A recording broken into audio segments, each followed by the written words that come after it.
सभी को जय मसीह की। मैं सर्वप्रथम परमेश्वर का धन्यवाद करती हूँ इस वचन के लिए। और जो ये वचन है इस वचन में सबसे पहला पद लिखा है, हे जाति जाति के सब लोगों यहोवा की स्तुति करो, हे राज्य राज्य के लोगों उसकी प्रशंसा करो। भजनकार सबसे पहले वर्ष में सबसे पहला वचन में परमेश्वर का वचन कहता है कि हे जाति जाति के सब लोगों यहोवा की स्तुति करो और उसकी प्रशंसा करो। भजनकार क्यों कहता है कि यहोवा की स्तुति करो और प्रशंसा करो? क्या हम लोग यहोवा की स्तुति और प्रशंसा करते हैं? हम यहोवा की स्तुति और प्रशंसा क्यों करते हैं? जब हम दूसरा वचन पढ़ते हैं तो उसमें लिखा है, क्योंकि उसकी करुणा हमारे ऊपर प्रबल हुई है। हालेलुया। वचन कहता है कि उसकी करुणा हमारे ऊपर प्रबल हुई है। क्या है उसकी करुणा? क्या है उसकी दया हमारे जीवन में? क्या आप में से कोई बता सकता है कि उसकी करुणा और उसकी दया क्या है हमारे जीवन में? जैसे कि अभी आज यहाँ पे कोई नहीं आया टेस्टिमनी देने के लिए, लेकिन उसकी दया और उसकी करुणा ये है कि आज हम जिंदे हैं।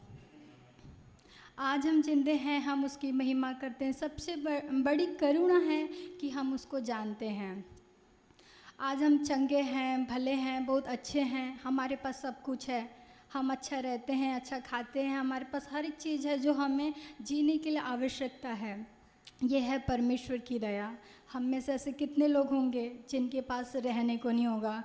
ऐसे कितने लोग होंगे जो बीमार होंगे? कितने लोग होंगे जो हॉस्पिटल में होंगे, आईसीयू में होंगे, तड़प रहे होंगे? लेकिन ये परमेश्वर की सबसे बड़ी दया है कि आज हम जिंदे हैं और परमेश्वर की महिमा कर रहे हैं। यस, ये सब। और वचन कहता है कि उसकी और लिखा है कि हमारे ऊपर प्रबल हुई है। प्रबल में बहुत तीव्र, प्रबल में जिसको कोई हटा नहीं सकता, वैसे परमेश्वर की दया हमारे ऊपर होती है।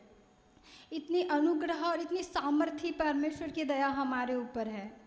और जब हम देखते हैं और हमें क्या करना है, उसकी दया हमारे ऊपर है, इसीलिए हमको निरंतर परमेश्वर की स्तुति करना है, हमें उसके नाम की प्रशंसा करनी है। हमारा जो स्तुति करना, प्रशंसा करना सिर्फ हमारे लिए एक दिन का नहीं होना चाहिए, लेकिन उसकी स्तुति और प्रशंसा करना निरंतर और निरंतर होनी चाहिए।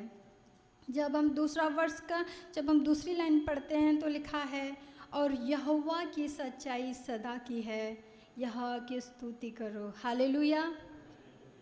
लिखा है कि यहोवा की जो सच्चाई है वो सदा की है। कई बार ऐसा होता है कि हम किसी को सच्चा समझ लेते हैं, लेकिन क्या होता है, वो हमें झूठ और धोखा देने वाला होता है।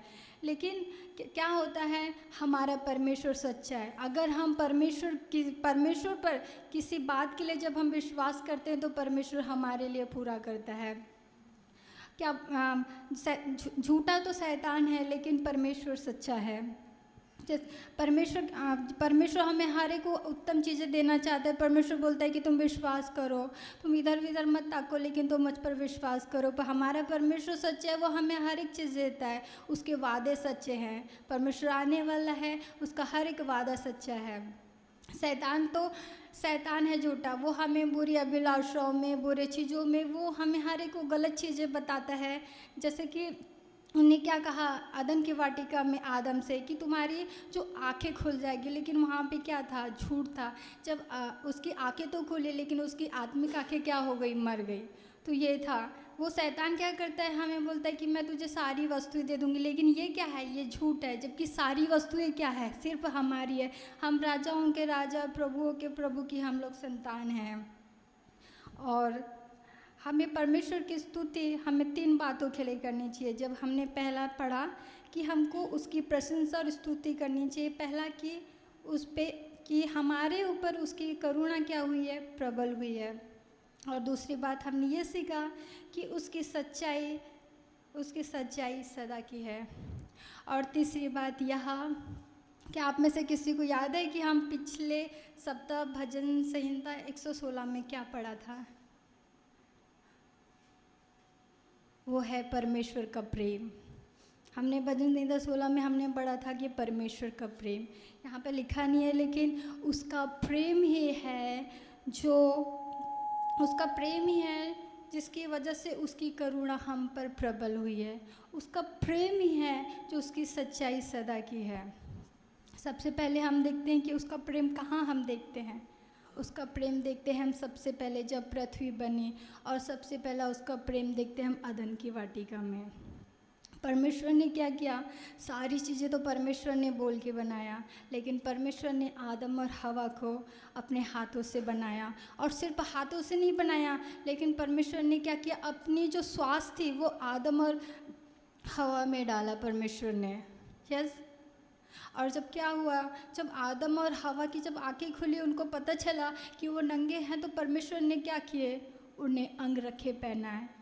पर हो सकता था कि वो उसका प्रेम था, अगर परमेश्वर ने उन्हें डांटा नहीं, फटकारा नहीं, हाँ उन्हें कहा, उन्हें चेतावनी दी, लेकिन परमेश्वर ने क्या किया, उन्हें अंग रखे पहनाए।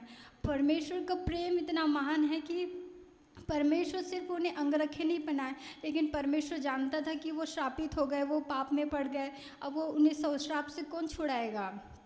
तो परमेश्वर ने क्या किया, परमेश्वर यीशु मसीह इस धरती पे आया, उन्हें पापों को छुड़ाने के लिए, हमें बचाने के लिए यीशु मसीह इस धरती पे आया। और जब हम देखते हैं कि यीशु मसीह जब धरती पे आया, उन्हें हमारे लिए कितने दर्द सहे, तकलीफ़ सहे, हमें उन हर एक पापों से हमें छुड़ाया, हमें बचाया। और यीशु मसीह जानता था कि वो हमें अनंत जीवन देने आया। और ऐसा नहीं है कि आज हम तकलीफ़ में, आज हम परेशानी है, हम लोग बहुत अच्छे हैं और सिर्फ इतना ही इनफ नहीं है, लेकिन परमेश्वर हमें फिर से लेने आएंगे, वो बादलों पे आएंगे हमें, और वो अनंत खुशी और वो आनंद देखे। आप में से कितने लोग ऐसे विश्वास करते हैं कि परमेश्वर का हर एक वादा सच्चा है? यस, परमेश्वर सच्चा है। पहला यूहन्ना 5:20 कोई पढ़ने में मदद करे।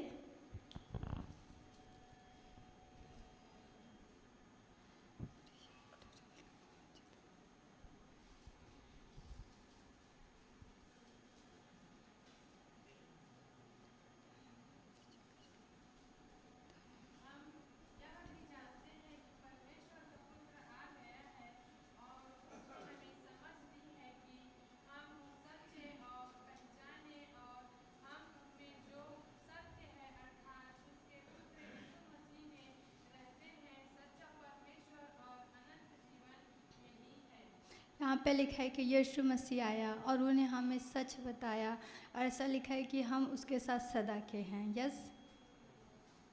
तो इस भजन संहिता के द्वारा आज हम ये निर्णय लें कि हमारा जो स्तुति और प्रशंसा करना सिर्फ हमारे संडे का दिन ना हो, लेकिन उसकी स्तुति और प्रशंसा करना हमारा हर एक दिन हो। हम में से ऐसे कितने लोग हैं जो सुबह उठते हैं, तो क्या हमें जो क्या परमेश्वर, क्या हमारी स्तुति और हमारा प्रशंसा क्या परमेश्वर को सचमुच भाता होगा? क्या हम सुबह उठते हैं तो जिस प्रकार परमेश्वर ने हमसे गहरा प्रेम किया है, क्या हम सोचते हैं कि क्या हम वो प्रेम और जो उसकी स्तुति करनी चाहिए, वो प्रशंसा करनी चाहिए, क्या वो आज हमारे अंदर है? हमारा गाया, हमारा पछाया जाना सिर्फ संडे को नहीं, लेकिन हर एक पल और वो हर एक स्थिति में होना चाहिए। एक स्टोरी है, ये रियल स्टोरी है। एक नगर में या गांव बोल सकते हैं, वहाँ पर एक व्यक्ति था जो परमेश्वर की स्तुति और आराधना करता था। वो सिर्फ सिंगल व्यक्ति था। तो क्या हुआ कि उस गांव के जो मुखिया थे वो देखे तो वो सोचे कि ये व्यक्ति है जो हमेशा स्तुति और प्रशंसा करते हैं, तो उन्हें बोले कि तुम स्तुति प्रशंसा करना छोड़ दो, तो नहीं तो मैं तुम्हारे सारे परिवार को मार दूंगा। तो क्या हुआ कि उस व्यक्ति के सारे परिवार को मार दिया। फिर भी वो जो व्यक्ति है वो हमेशा उसकी परमेश्वर की स्तुति और प्रशंसा करते रहा। तो लास्ट में उस मुखिया ने सोचा कि मैं इस व्यक्ति को मैं मार दूंगा, क्योंकि ये स्तुति और प्रशंसा करता है। तो लास्ट में क्या हुआ, उस मुखिया ने उस व्यक्ति को भी मार दिया। लेकिन इससे क्या प्रभाव पड़ा? हम सोचते हैं कि हो सकता है सब खत्म हो गया, लेकिन नहीं। उसके मरने के बाद जब वो मुखिया इतना परेशान हो गया, वो सोचा ये कौन व्यक्ति था जिसकी वजह से इसका पूरा परिवार मर गया, जिसकी वजह से ये व्यक्ति मर गया। तो जब उसने खोज किया तो उसने जाना कि यीशु मसीह सच्चा है, वो परमेश्वर है। तो आज ये समय है कि हमारा सिर्फ स्तुति, इसमें लिखा है ये सबसे छोटा अध्याय है, लेकिन इस छोटे अध्याय में प्रार्थनाएं नहीं हैं। इस छोटे अध्याय में कोई मांगना नहीं है, इस छोटे अध्याय में कोई विनती नहीं है, लेकिन इसमें लिखा है कि सिर्फ स्तुति और प्रशंसा करो।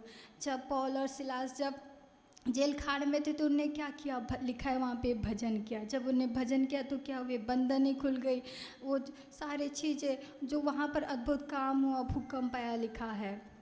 तो आज इस वचन के द्वारा, इस भजन संहिता के द्वारा हमें परमेश्वर की स्तुति और महिमा और प्रशंसा निरंतर करनी है। क्यों करनी है? कि पहली बात कि उसकी करुणा हम पे प्रबल हुई है, दूसरी कि उसकी सच्चाई जो है वो सदा की है, और तीसरी है उसका प्रेम जो कभी नहीं टलता और कभी नहीं हटता।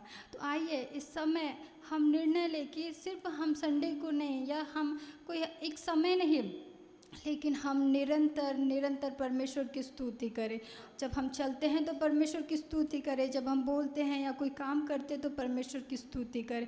निरंतर हमारे जीवन में परमेश्वर की स्तुति और प्रशंसा रहनी चाहिए। तो आइए हम छोटे से प्रार्थना करेंगे।